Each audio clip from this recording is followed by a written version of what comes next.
Mais je vous emmène rencontrer un autre visage de la tendresse. La tendresse étant quand même le sujet d'aujourd'hui, puisqu'on a parlé d'amour, dont la tendresse, on dit que c'est un petit peu sa secrétaire, quelque part. Je vous emmène parler de la tendresse et celle notamment que l'on trouve dans les soins.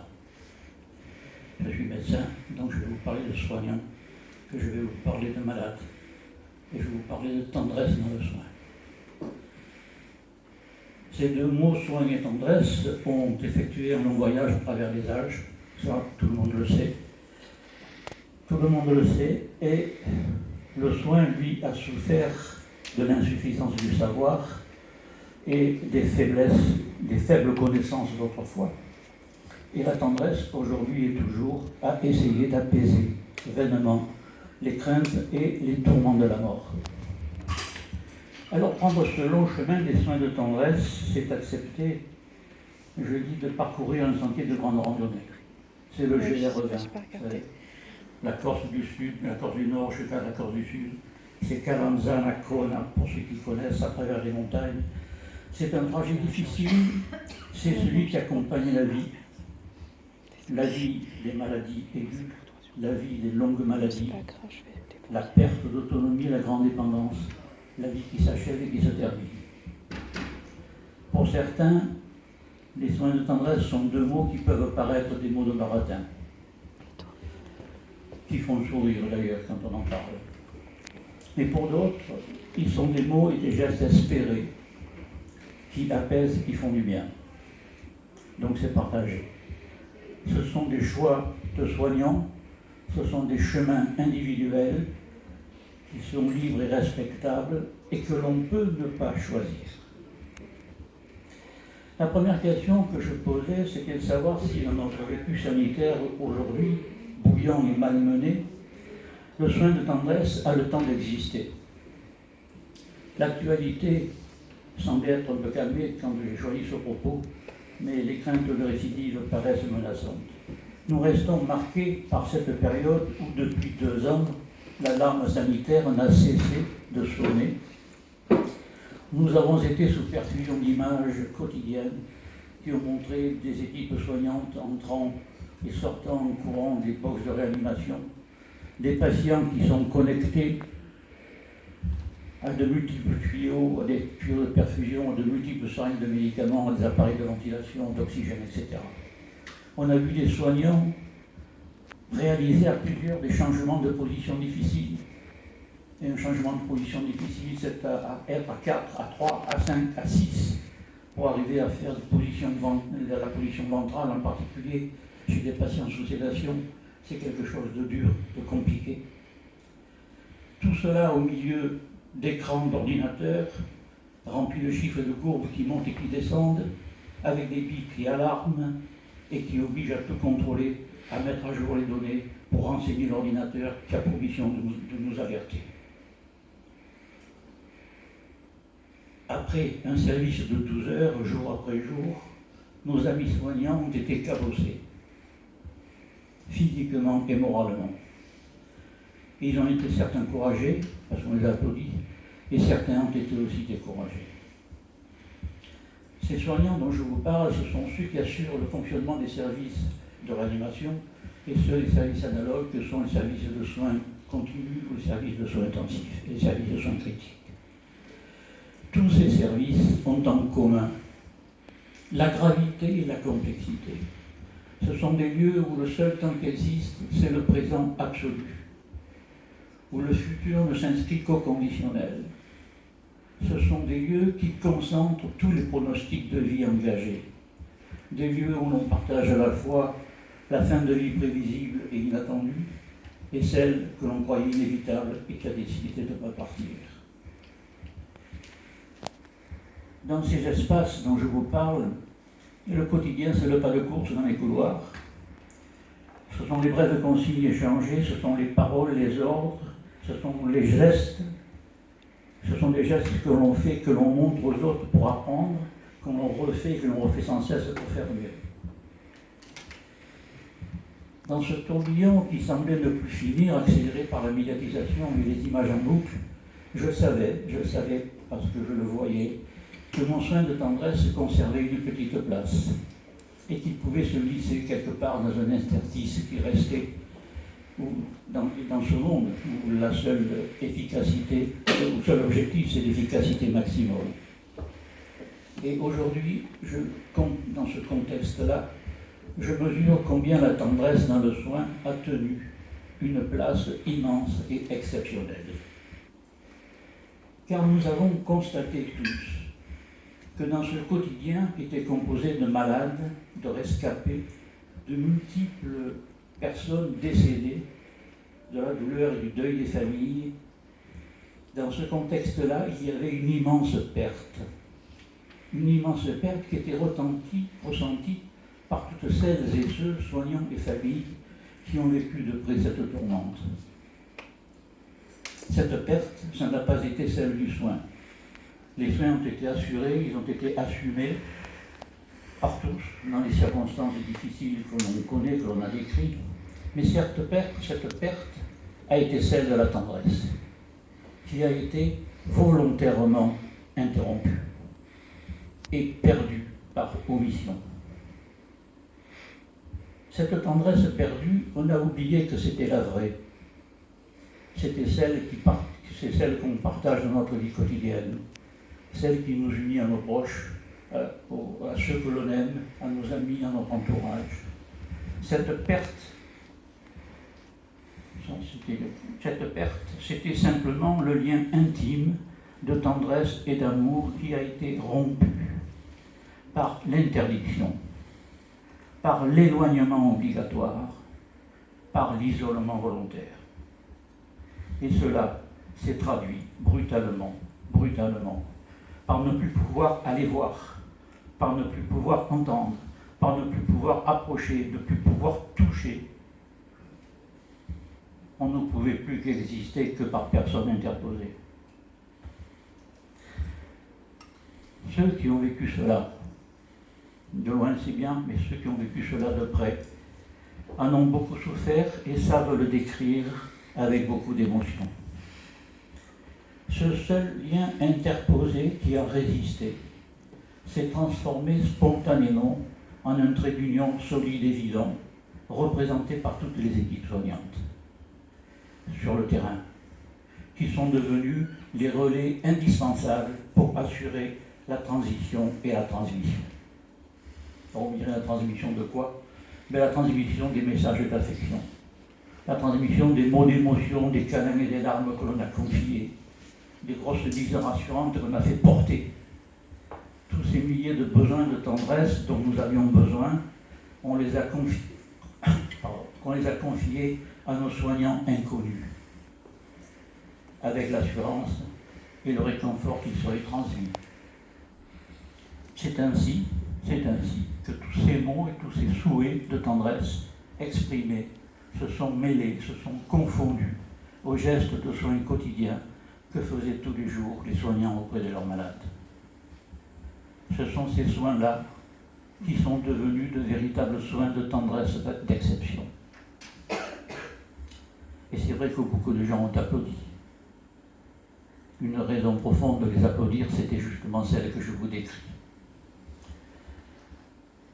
Simplement pour savoir, à ce jour, le Sénat a proposé un projet de loi, ça n'est qu'un projet, qui va rendre le droit de visite inconditionnel en fin de vie, afin qu'à l'avenir, aucune obligation sanitaire ne puisse venir désunir les liens intimes de personnes en fin de vie. Il faut espérer que ce soit voté. Enfin, j'espère. Donc, le soin de tendresse a bien existé dans la vraie vie. La deuxième question que je me suis posée, c'était de savoir comment existait le soin de tendresse dans l'espace médical en général. L'espace médical et hospitalier.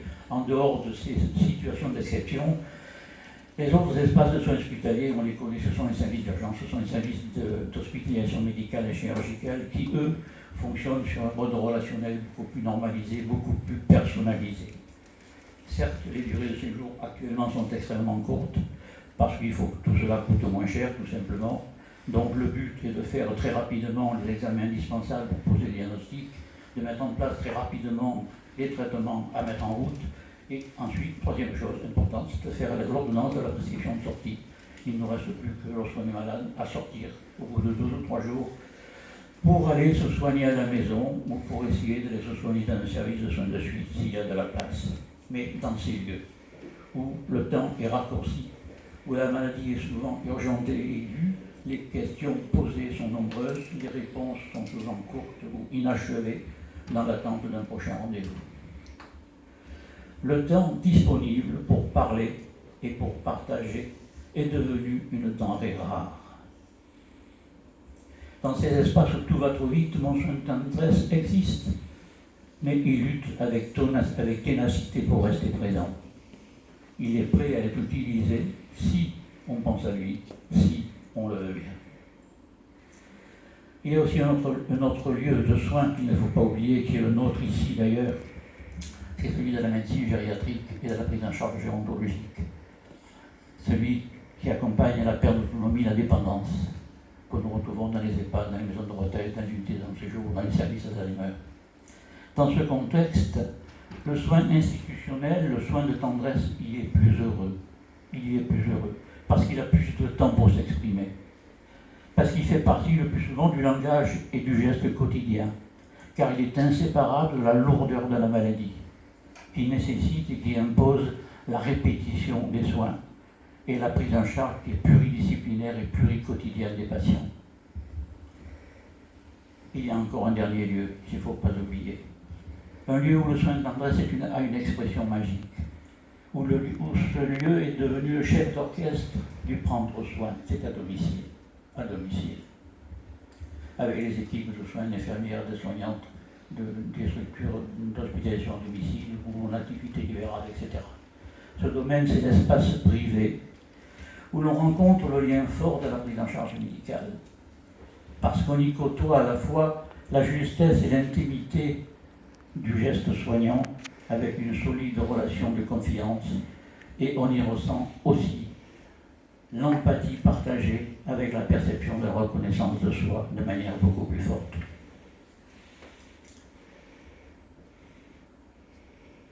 Une autre question. Excusez-moi, j'ai peut-être oublié de passer ceci. Ça, c'est une image en soins de chirurgie ou de médecine. Ça, c'est une image des soins de tendresse à l'EHPAD. Ce sont des images de climat. Ça, c'est une autre image de tendresse de soins à domicile.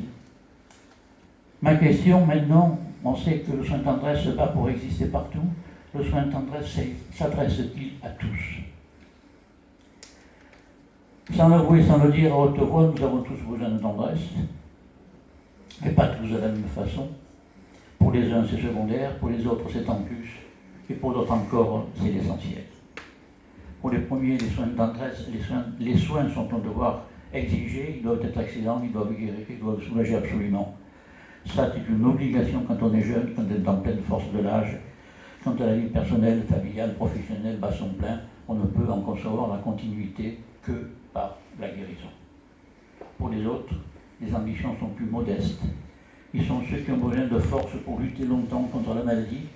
Ils mettent le plus souvent leur confiance et leur espérance dans des traitements longs, difficiles, répétitifs, dans des protocoles thérapeutiques les plus récents, les plus efficaces. Chez eux, le soin de tendresse, c'est le cadeau inattendu. C'est le cadeau supplémentaire dont on va garder longtemps le souvenir. Et puis il y a ceux qui ne peuvent plus guérir, ceux qui ne peuvent plus rajeunir, mais qui espèrent vivre avec l'aide des autres. Nous retrouvons là les personnes âgées, bien sûr, en perte d'autonomie, des troubles cognitifs sévères, etc., et la grande dépendance. Ils ont tous cela. Ils ont tous une vie très difficile qui leur échappe. Cette vie est devenue une mosaïque compliquée qui mélange tout à la fois la vie autonome et trépidante des soignants et leur vie à eux ralentie ou immobile, qui mélange les projets de vie des uns et ce qui reste du chemin de vie des autres, qui mélange la volonté de vouloir faire des uns avec l'acceptabilité de pouvoir faire des autres, qui mélange la parole et la certitude des uns et les mots simples ou le silence pour les autres. Pour bien connaître ce soin de tendresse et l'avoir longtemps partagé au quotidien, je témoigne et je vous assure qu'il est toujours présent dans tous ces lieux que je vous ai évoqués. Alors encore une petite question, si vous voulez, c'est de me dire où se cache le soin de tendresse. Dans quelle infirmerie, dans quel tiroir ou dans quel placard est-il fermé à clé? Où se cache-t-il? Bien, je vous répondrai en vous disant que le soin de tendresse est strictement personnel. Il se cache et il se blottit au fond de la poche d'une blouse blanche. Car c'est là qu'il demeure, c'est là qu'il se trouve. C'est là qu'il attend pour se manifester, prêt à être utilisé. Matériellement, il ne prend pas de place, il n'use pas de temps supplémentaire. Je l'ai souvent rencontré chez tous nos amis, tous nos aides-soignantes, nos infirmières, nos infirmiers de jour et de nuit, c'est-à-dire tous ceux qui sont en première ligne, depuis le matin au petit déjeuner, en passant par les soins à la tablette, le repas du soir et l'échange de nuit. Eux sont les piliers du soin. Ce sont les témoins assidus des jours qui passent. Ils sont souvent silencieux dans leur groupe de tâches, mais ils savent, sans calcul et sans arrière-pensée. Ils savent spontanément offrir un petit rien, c'est-à-dire un petit morceau de soin de tendresse. Et ils ont la certitude que ce petit morceau qu'ils donnent sont de vrais nœuds supplémentaires qui rattachent au lien de la vie. Le regard averti, il sait anticiper la demande, et leur geste de la main sait se poser, certes pour penser, pour toiletter, mais aussi surtout pour apaiser et pour encourager. J'ose dire qu'on trouve cela moins souvent qu'autrefois, même chez les médecins. Mon docteur chéri, courant d'air, qui a oublié de me marquer ceci ou de me marquer cela, qui a même oublié de me prendre l'attention, qui a même, j'ai pas pu dire tout ce que j'avais à dire parce que j'ai fait la bise, mais il n'a pas eu le temps de m'écouter, enfin, etc., etc. On entend ça tous. Enfin, personnellement, en consultation, on entend ça très souvent. C'est parce qu'ils sont souvent trop pressés. C'est parce qu'ils sont surtout devenus des obligés des écrans d'ordinateur. Et de ce fait, ils sont avares de mots, ou ils les choisissent trop compliqués. En oubliant que le soin exige de dire l'essentiel et la vérité, mais la tendresse, c'est la façon de bien le dire. Mon soin de tendresse existe donc au fond de la poche de tous ceux qui savent en un instant trouver le mot, connaître le geste, qui apporte quelques secondes de réconfort. Et cela, quelle que soit la qualification professionnelle. Qui n'a pas besoin de réconfort? Tous, ici, nous avons besoin de réconfort. On dit que le réconfort s'offre à autrui comme on offre une fleur. Parce que le réconfort n'est pas un mot. Le réconfort est une énergie que l'on transmet et qui nous fait ressentir un regain de force morale. Parce qu'on se sent soutenu et encouragé par la venue, par l'appui d'une autre personne qui est venue tout exprès pour nous. Apporter sa présence attentive et qui témoigne de sa sollicitude. La sollicitude, c'est le mot le plus important. Je vous donne quelques lignes d'un poème que Cécile Fustenberg, qui est une infirmière, qui a beaucoup travaillé en soins palliatifs et chez des patients en fin de vie, qui avait écrit sur quelques lignes que je trouvais très jolies. La solitude, mot très important. Souffle de vie dans la main de l'ami, sauve de la solitude. Fine, attentionnée et frêle, soutien dans l'incertitude. Sourire qui donne des ailes, chaleur lumineuse de l'interlude. L'interlude. Je ne sais pas si certains d'entre vous se souviennent de l'interlude de la télévision. Vous savez, cette espèce de petite locomotive avec ses 3 wagons qui subitement nous traversait l'écran comme ça pendant une dizaine de secondes ou 30 secondes. Mais l'interlude, c'est à la fois un temps et un espace. C'est un espace qui est rempli par celui qui est venu tout exprès pour vous un court instant. Là, c'était le petit train qui venait. Parfois, ça peut être le soignant, ça peut être un ami, ça peut être le médecin qui passe, ça peut être le bénévole accompagnant qui passe. Tout ça, ce sont des interludes de chaleur et d'apaisement.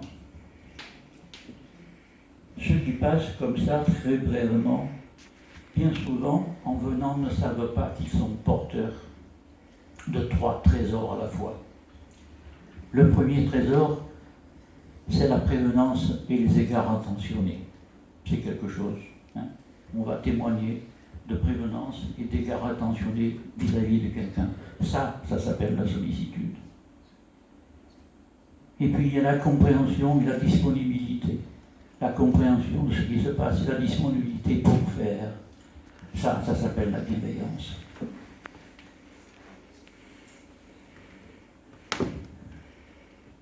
Et enfin, il reste le ressenti des émotions partagées. Ça s'appelle la compassion.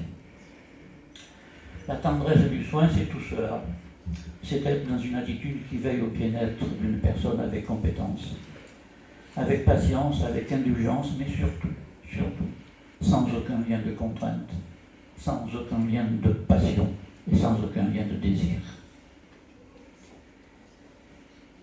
Mon soin de tendresse, il est grand et petit à la fois. Il est timide et silencieux. Il est la discrétion. Il préfère la douceur à la tempête et le calme à l'agitation. Il n'aime pas les grandes gueules et il n'aime pas ceux qui savent tout et qui le disent trop fort. Donc je vais raccourcir parce que j'ai été trop long. Et je vais conclure en vous disant que le soin de tendresse, c'est de donner donc le soin indispensable, toujours associé à des petits riens. Ces petits riens se découvrent, ils ne s'achètent pas, ils ne sont pas comptabilisés dans le fardeau de la tâche soignante, mais ils sont en plus et en partage. Il faut les connaître, car ce sont des postures, de vraies postures soignantes. C'est savoir faire un pas de côté pour être vu, c'est faire un petit coucou, comment ça va. C'est corriger une posture écroulée dans un fauteuil, c'est mettre une laine sur des épaules fragiles, c'est encourager des mots qui n'ont plus de sens, car rien n'est petit quand l'enjeu est si grand. Je crois profondément, mes amis, que le soin de tendresse sont tout et tous ces petits riens sont l'art de raccommoder le tissu relationnel usé au fil du temps. Ce sont des savoir-faire précieux et des savoir-dire discrets. C'est un art qui reste invisible à des yeux inexpérimentés. Charles Péguy nous disait,